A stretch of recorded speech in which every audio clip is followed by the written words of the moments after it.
News top 9ಗೆ ಸ್ವಾಗತ. ನಾನು ವಿಸ್ಮಿತಾ ಬೆಳ್ಳಿಯಪ್ಪ. ಹುಬ್ಬಳ್ಳಿ ಗಲಭೆಯ ಮತ್ತಷ್ಟು ಸ್ಫೋಟಕ ದೃಶ್ಯಗಳು ಬಹಿರಂಗ. ದೊಂಬಿ ಎಬ್ಬಿಸಿದವರ ಹಿಂದಿನ ಮಾಸ್ಟರ್ ಮೈಂಡ್ ಯಾರು? ಆರಗ ವಿರುದ್ಧ ಮತ್ತೆ ಕಿಡಿಕಾರಿದ ಯತ್ನಾಳ್ ಹೇಳಿದ್ದೇನು? ಬೆಂಗಳೂರಿನಲ್ಲಿ ಕಿಲ್ಲರ್ ಕಸದ ಲಾರಿ ಮತ್ತೆ ಅಟ್ಟಹಾಸ ಮೆರೆದಿದ್ದು ಹೇಗೆ? ಈ ಸುದ್ದಿಗಳನ್ನೆಲ್ಲ ನೋಡೋಣ ನ್ಯೂಸ್ ಟಾಪ್ 9ನಲ್ಲಿ. ಪೊಲೀಸರು ಹುಬ್ಬಳ್ಳಿಯಲ್ಲಿ ಕಿಚ್ಚು ಹಚ್ಚಿದ್ದ ಆರೋಪಿಗಳ ಹೆಡೆಮುರಿ ಕಟ್ಟುತ್ತಿದ್ದಾರೆ. ಈವರೆಗೆ 100ಕ್ಕೂ ಹೆಚ್ಚು ಆರೋಪಿಗಳನ್ನು ಬಂಧಿಸಿದ್ದು, ದೊಂಬಿ ಎಬ್ಬಿಸಿದವರ ಕ್ರಿಮಿನಲ್ ಹಿನ್ನೆಲೆಯ ತನಿಖೆ ಮಾಡುತ್ತಿದ್ದಾರೆ. ಬಂಧಿತರಲ್ಲಿ 10ಕ್ಕೂ ಹೆಚ್ಚು ಅಪ್ರಾಪ್ತರು ಕೂಡ ಇದ್ದಾರೆ. ಬಹುತೇಕರು ಸಣ್ಣ ಪುಟ್ಟ ಕೆಲಸ ಮಾಡಿಕೊಂಡಿದ್ದು, ಮೆಕ್ಯಾನಿಕ್ ಮತ್ತು ಫಾಸ್ಟ್ ಫುಡ್ ಮಾರುವವರೇ ಇದ್ದಾರೆ. ಹುಬ್ಬಳ್ಳಿ ಖಾಕಿ ಪಡೆ ಬಂಧಿತರ ಚರಿತ್ರೆ ಕೆದಕ್ತಿದೆ.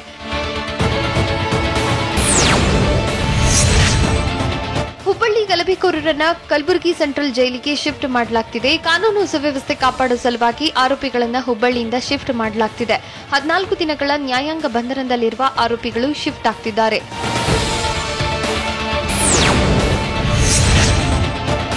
ಹುಬ್ಬಳ್ಳಿ ಗಲಾಟೆ ಪ್ರಕರಣ ಸಂಬಂಧ ಬಂಧಿತ ಆರೋಪಿಗಳನ್ನ ಕಲಬುರಗಿ ಕೇಂದ್ರ ಕಾರಾಗೃಹಕ್ಕೆ ಸ್ಥಳಾಂತರಿಸಲಾಗುತ್ತಿದೆ. ಇಂದು ಬೆಳಗ್ಗೆ 7:30ಕ್ಕೆ ಹುಬ್ಬಳ್ಳಿಯಿಂದ ಹೊರಟಿರೋ ಆರೋಪಿಗಳು ಸಂಜೆ 3ರಿಂದ 4 ಗಂಟೆ ವೇಳೆಗೆ ಕಲಬುರಗಿ ಕಾರಾಗೃಹ ತಲುಪುವ ಸಾಧ್ಯತೆ ಇದೆ.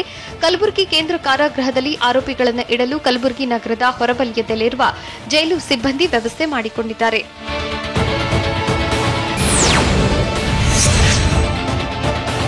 ಗೃಹ ಸಚಿವ ಆರಗ ಜ್ಞಾನೇಂದ್ರ ಕಾರ್ಯವೈಖರಿ ಬಗ್ಗೆ ಬಿಜೆಪಿ ಶಾಸಕ ಬಸನಗೌಡ ಪಾಟೀಲ್ ಯತ್ನಾಳ್ ಅಸಮಾಧಾನ ಹೊರಹಾಕಿದ್ದಾರೆ. ಗೃಹ ಸಚಿವರು ಖಡಕ್ ಗಟ್ಟಿ ನಿರ್ಧಾರ ತೆಗೆದುಕೊಳ್ಳಬೇಕು ಅಂತ ವಿಜಯಪುರದಲ್ಲಿ ಬಿಜೆಪಿ ಶಾಸಕ ಬಸನಗೌಡ ಯತ್ನಾಳ್ ಒತ್ತಾಯಿಸಿದ್ದಾರೆ. ನಾನು ಹೋಮ್ ಮಿನಿಸ್ಟರ್ ಖಾತೆಯನ್ನು ಕೇಳಿಲ್ಲ, ಮಂತ್ರಿ ಸ್ಥಾನಕ್ಕಾಗಿ ತುಪ್ಪ ಸವರಲು ದೆಹಲಿಗೆ ಹೋಗಿಲ್ಲ, ರಾಜ್ಯದ ಸ್ವಾಮೀಜಿಗಳನ್ನ ದೆಹಲಿಗೆ ಕರೆದುಕೊಂಡು ಹೋಗಿಲ್ಲ, ನಾಯಕರನ್ನ 5 ಸ್ಟಾರ್ ಹೋಟೆಲ್ನಲ್ಲಿರಿಸಿ ಮಜಾ ಮಾಡಿಸಿಲ್ಲ ಅಂತ ಪರೋಕ್ಷವಾಗಿ ಸಚಿವ ಮುರುಗೇಶ್ ನಿರಾಣಿ ವಿರುದ್ಧ ಗರಂ ಆಗಿದ್ದಾರೆ.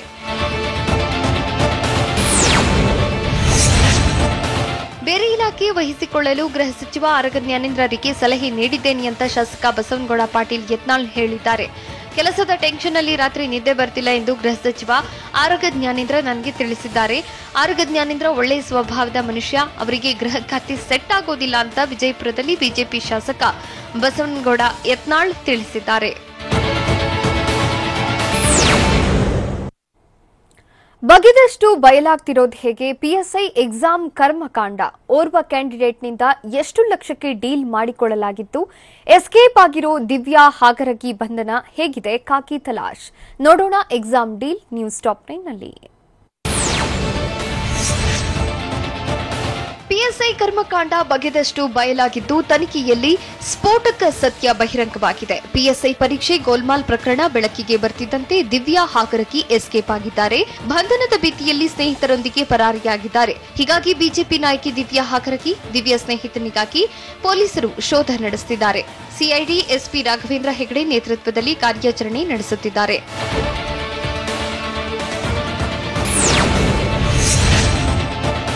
ದಿವ್ಯಾ ಹಾಗರಗಿ ಒಡೆತನದ ಕಲಬುರಗಿಯ ಜ್ಞಾನಜ್ಯೋತಿ ಪರೀಕ್ಷಾ ಕೇಂದ್ರವೇ ಪಿಎಸ್ಐ ಪರೀಕ್ಷೆಯ ಅಕ್ರಮದ ಅಡ್ಡಿಯಾಗಿದೆ. ಪಿಎಸ್ಐ ಪರೀಕ್ಷಾರ್ಥಿಗಳ ಜೊತೆಗೆ ಲಕ್ಷ ಡೀಲ್ ಮಾಡಿದ್ದಾರಂತೆ. ಪರೀಕ್ಷೆಗೂ ಮುನ್ನವೇ ದಿವ್ಯಾ ಹಾಗರಗಿ ಟೀಮ್ ಓರ್ವ ಕ್ಯಾಂಡಿಡೇಟ್ಗೆ 20ರಿಂದ 40-50 ಲಕ್ಷ ಡೀಲ್ ಮಾಡಿದ್ದು, ಪರೀಕ್ಷೆ ವೇಳೆ ಪರೀಕ್ಷಾ ಕೇಂದ್ರದ ಶಾಲೆ ಸಿಬ್ಬಂದಿ ಭಾಗಿಯಾಗಿದ್ದಾರೆ. ಪರೀಕ್ಷೆ ಅಕ್ರಮಕ್ಕೆ ಸಾಥ್ ನೀಡಿರುವುದು ಪತ್ತೆಯಾಗಿದೆ.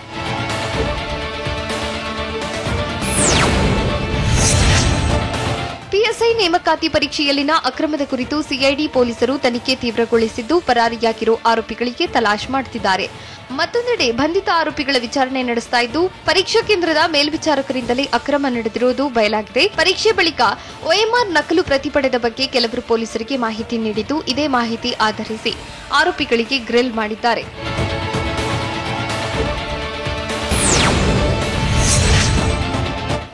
ಲಕ್ಷ ಹಣ ನೀಡಿದವರಿಗೆ ಪರೀಕ್ಷೆ ಪ್ರಾರಂಭಕ್ಕೂ 15ರಿಂದ 20 ನಿಮಿಷಕ್ಕೂ ಮೊದಲೇ ಉತ್ತರಗಳು ಲಭ್ಯವಾಗುತ್ತಿದ್ದಂತೆ ಪೊಲೀಸ್ ಪುತ್ರನೋರ್ವನ ಚಲನವಲನದ ಬಗ್ಗೆ ಅನುಮಾನಗೊಂಡಿದ್ದ ಸ್ಥಳೀಯ ವ್ಯಕ್ತಿ ಪೊಲೀಸರಿಗೆ ಮಾಹಿತಿ ನೀಡಿದ್ರು. ಈ ವೇಳೆ ಪರೀಕ್ಷಾ ಮೇಲ್ವಿಚಾರಕರು ಅಕ್ರಮದಲ್ಲಿ ಭಾಗಿಯಾಗಿರುವುದು ಪತ್ತೆಯಾಗಿದೆ. ಪರೀಕ್ಷಾರ್ಥಿಗಳಿಂದ OMR ಶೀಟ್ ಕಲೆಕ್ಟ್ ಮಾಡಿ ಮೇಲ್ವಿಚಾರಕರೇ OMR ಶೀಟ್ಗೆ ಆನ್ಸರ್ ತುಂಬಿದ್ದಾರೆ.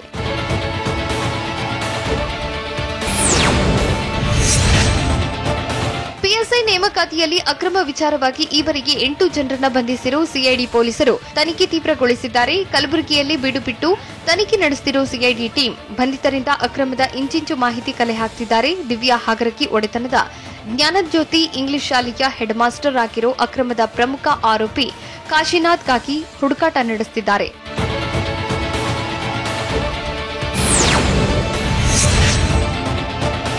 ಸಿಐಡಿ ವಿಚಾರಣೆ ವೇಳೆ ಪರೀಕ್ಷಾ ಕೊಠಡಿಯ ಮೇಲ್ವಿಚಾರಕಿಯರು ಮಹತ್ವದ ಮಾಹಿತಿ ಬಾಯ್ಬಿಟ್ಟಿದ್ದು, ಜ್ಞಾನಜ್ಯೋತಿ ಶಾಲೆಯ ಹೆಡ್ ಮಾಸ್ಟರ್ ಕಾಶಿನಾಥ್ ಸೂಚನೆ ಮೇರೆಗೆ ಅಕ್ರಮ ಎಸಗಿರುವುದಾಗಿ ಹೇಳಿದ್ದಾರೆ. ಹೀಗಾಗಿ ಕಳೆದ 5 ದಿನಗಳಿಂದ ನಾಪತ್ತೆಯಾಗಿರೋ ಕಾಶಿನಾಥ್ ಕಾಕಿ ಸಿಐಡಿ ಹುಡುಕಾಟ ತೀವ್ರಗೊಳಿಸಿದೆ.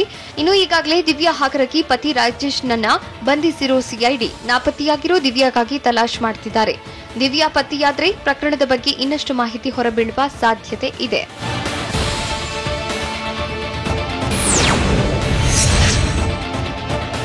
ಹಣಕಾಸಿನ ವಿಚಾರದಿಂದಲೇ ಪಿಎಸ್ಐ ನೇಮಕಾತಿ ಪರೀಕ್ಷೆಯಲ್ಲಿನ ಅಕ್ರಮ ಬಯಲಿಗೆ ಬಂದಿದೆ ಅಂತ ಹೇಳಲಾಗುತ್ತಿದೆ. ಪ್ರಕರಣಕ್ಕೆ ಸಂಬಂಧಿಸಿದಂತೆ ಮೊದಲು ಅರೆಸ್ಟ್ ಆಗಿರೋ ವೀರೇಶ್ಗೆ ಜ್ಞಾನಜ್ಯೋತಿ ಶಾಲೆಯ ಅಕ್ರಮದ ಕಿಂಗ್ ಪಿನ್ಗಳನ್ನ ಸ್ನೇಹಿತ ಪರಿಚಯ ಮಾಡಿಕೊಟ್ಟಿದ್ದಂತೆ. ಹೀಗಾಗಿ ತಾತ್ಕಾಲಿಕ ಆಯ್ಕೆ ಪಟ್ಟಿಯಲ್ಲಿ ವೀರೇಶ್ ಹೆಸರು ಬರ್ತಿದ್ದಂತೆ 5 ಲಕ್ಷಕ್ಕೆ ಡಿಮ್ಯಾಂಡ್ ಮಾಡಿದ್ದಂತೆ. ಆದ್ರೆ ಹಣ ಕೊಡದೇ ಇದ್ದಾಗ OMR ಶೀಟ್ ಫೋಟೋ ತೆಗೆದು ಹರಿಬಿಟ್ಟಿದ್ದ ಎನ್ನಲಾಗಿದೆ. ಹೀಗಾಗಿ ನೊಂದ ಅಭ್ಯರ್ಥಿಗಳು ದೂರು ನೀಡಿದ್ರು.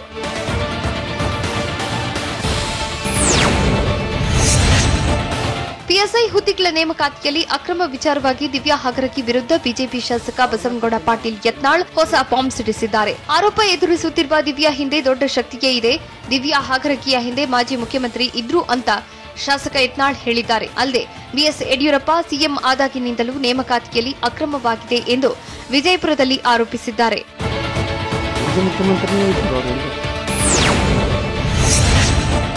ದಿವ್ಯಾ ಹಾಕರಕಿ ಬಿಜೆಪಿಯವರಾದ್ರೂ ಮಾಜಿ ಮುಖ್ಯಮಂತ್ರಿ ಆಪ್ತರಾಗಿದ್ರು ಸುಮ್ಮನೆ ಬಿಡಬಾರದು.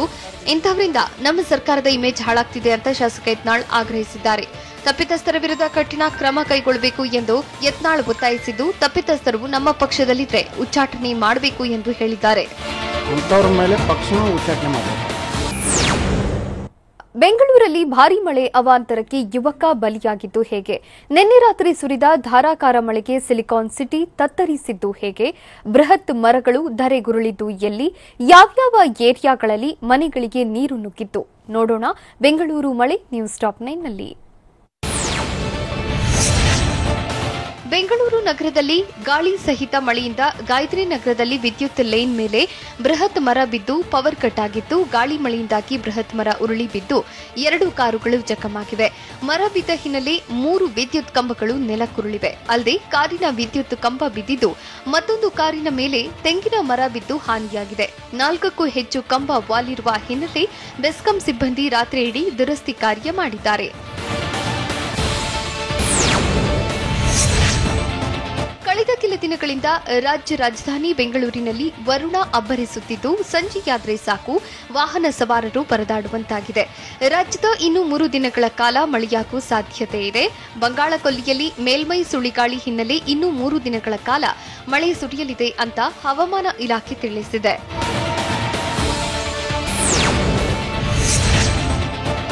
ಕಳೆದ ಕೆಲ ದಿನಗಳಿಂದ ಬೆಂಗಳೂರಿನಲ್ಲಿ ಸುರಿಯುತ್ತಿರುವ ಧಾರಾಕಾರ ಮಳೆಗೆ ಬೆಂಗಳೂರು ತತ್ತರಿಸಿ ಹೋಗಿದೆ. ಅದರಲ್ಲೂ ನಿನ್ನೆ ಸಂಜೆ ಸಿಲಿಕಾನ್ ಸಿಟಿಯಲ್ಲಿ ಮಳೆ ಅಬ್ಬರಿಸಿ ಬೊಬ್ಬೆರೆದಿದೆ.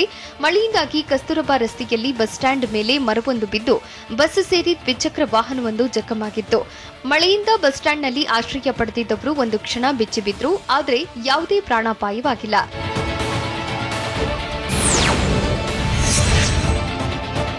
ಕಸ್ತೂರಬಾ ರಸ್ತೆಯಲ್ಲಿ ಧರೆಗುರುಳಿದ ಮರದಿಂದಾಗಿ ಬೇಲ್ಪುರಿ ಅಂಗಡಿಗೂ ಹಾನಿಯಾಗಿದೆ.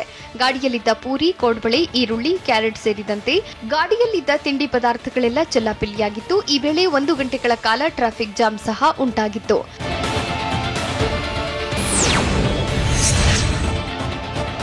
ಬೆಂಗಳೂರಿನ ಗೊರಗುಂಟೆಪಾಳ್ಯ ಸಿಗ್ನಲ್ ಬಳಿ ಚಲಿಸುತ್ತಿದ್ದ ಬಿಎಂಟಿಸಿ ಬಸ್ ಮೇಲೆ ಬೃಹತ್ ಮರವೊಂದು ಬಿದ್ದಿತ್ತು.